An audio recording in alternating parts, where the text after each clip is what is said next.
Welcome to Friday Fill Up with Libby Hall. This is episode 22. Let's jump in. I have a question for you today. How bad do you want it? It's a question that coaches ask, trainers, even leaders within corporations ask that question. How bad do you want it? Because if you want it bad enough, the truth is you will do whatever it takes to achieve the goal. Do you want to run a marathon? You're going to train and eat healthy and run increasingly longer distances in order to achieve that marathon. Do you want to be the best salesperson within your company? You're going to make more phone calls and have more appointments and spend more hours in order to get there and achieve that goal. How bad do you want change in your life? How bad do you want deliverance? How bad do you want freedom in your life? Because if you really wanted it, you would do whatever is necessary to see that thing come to pass. So many people say that, they want to quit doing certain things, or there are things in their life that, they need to remove, or they want to get closer to God, but they have yet to work on developing that relationship. Because the only way to be closer to Him is to spend time with Him. The only way to become more like Him is to spend time in His presence. That requires worshiping Him. I mean, like focused, intentional worship. Not just sitting in a chair with some music playing. I'm talking about worshiping God with everything you have. It requires prayer and spending time talking to God and listening to Him. It requires studying and reading the Word and listening to teachings from teachers that you can trust. And listen, I know this sounds like a lot of stuff to do. I know it does. But length of time, how much time you spend doing it is not really the quantifier here. 10 genuine, heart-focused minutes worshiping God is far better than 60 minutes sitting in a chair not connecting with Him. I promise you, it makes all the difference. And the truth of the matter is, if you wanted to run a marathon, you would put the time in. You would.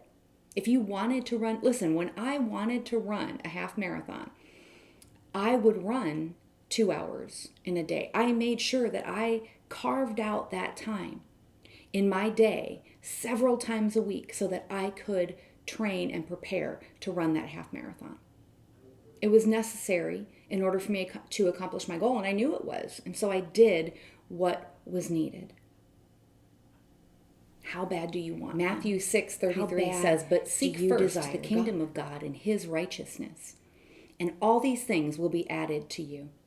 So I spent some time looking at that word seek, and it means to aim at or to strive after. It sounds a lot like the goal of running a marathon or, a weight loss goal or any kind of goal that we put in front of us. First Chronicles 16:11 says, "Seek the Lord and His strength. Seek His presence continually." And that means, the seeking there means a longing to be in His presence. It's a desire of the heart, a longing to be with God. Jeremiah 29:13 says, "You will seek me and find me when you seek me with all your heart." And I love what this word seek means. It means require as a vital necessity. Do you view God that way?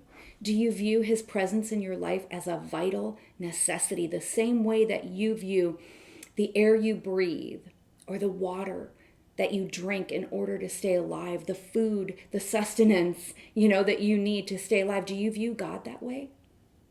Because He says, "You will seek me and find me when you seek me with all your heart." We will seek Him and find Him when we require Him as a vital necessity. I found this commentary on what the word seek in the Bible means. It says the seeking is the conscious effort to get through the natural means to God Himself. to constantly set our minds toward God in all our experiences, to direct our minds and hearts toward Him through the means of His revelation.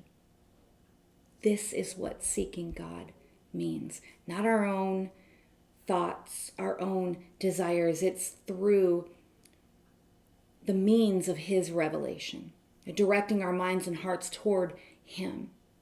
I also saw another definition for the word seek in the Bible to mean to look early or diligently. Are you looking early? Are you putting Him first in your day? Like, I know you're tired in the morning. I know I have those mornings too. But the truth is, we're not too tired to stay up and watch Netflix or HGTV, right? How about we flip that, and instead of staying up to watch that, we open our Bible? Or we get up in the morning, we go to bed, and then get up in the morning and open our Bible. Are you looking diligently? Do you keep coming back to Him over and over again, even when you don't see the results immediately? Because listen, when we work out, that's what we do. You don't work out one time and see the result immediately. You keep going back over and over again until you do. Do we do that with our relationship with God?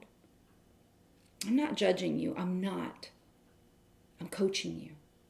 I'm taking the role of your coach right now, because if you were in a sport, if this were a sport, you would expect me to push you.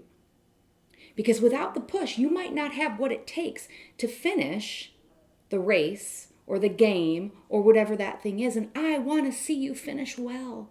I do. I want you to one day hear, "Well done, good and faithful servant." Every person in the Bible who finished well chased God. They fell and they made mistakes, but they chased Him. David, Abraham, Deborah, Paul, Mary, Peter, they required Him as a vital necessity. Do you? Do I? I know that if we don't, it is time to start. This is not time right now in our history of our world. This is not time to play around. It's time to require Him as a vital necessity. And so in all this conversation about seeking Him and about, requiring Him as a vital necessity, I want to invite you to come to Call to More on March 12th. So it is a week from today. And we will be meeting at 242 Taylor at 7 o'clock. And it's a place where we're going to gather and we're going to worship together, led by Diamond DeAmpert. You're going to be so blessed to worship with her leading you. She's incredible. Anointed, and look, she's somebody I know chases Him. So we're going to gather, we're going to worship, we're going to pray together. We're going to hear the story of a woman named Rahab.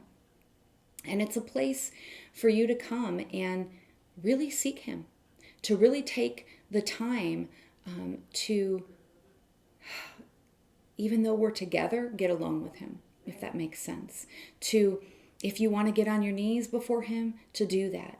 To lift your hands and surrender everything and worship Him with us and pray and make that decision that He is going to be a vital necessity in your life. I hope that we will see you there Friday, March 12th, 7 o'clock, 242 Taylor. I'm super excited about it. I'm going to actually share a clip with you from another event right after this, so you can hang on, and it'll be a short one, but just to check out and see what you can expect at this event next Friday. And I want you to know right now that your story is not over, that there is hope. And if you have breath in your lungs, your purpose has not yet been fulfilled. And so don't think that there's nothing out there for you, because God has created you with very specific gifts and very specific skills and talents. And people might get annoyed at your personality. Look, this has been my whole life, okay? Still people get annoyed with me. God made me this way so that I could do this. And he made you like you are because there is a purpose for your life that he wants you to fulfill. And it doesn't matter where you've been or what you have done. It doesn't matter if you come from Moab and have worshiped idols your entire life. Because when you make a choice and you say, your people, God, will be my people, and you will be my God, he will walk you straight into what he has planned for your life. Thanks for joining me for Friday Fill Up and episode 22, How Bad Do You Want It? Don't forget to like and subscribe, and we'll chat next week.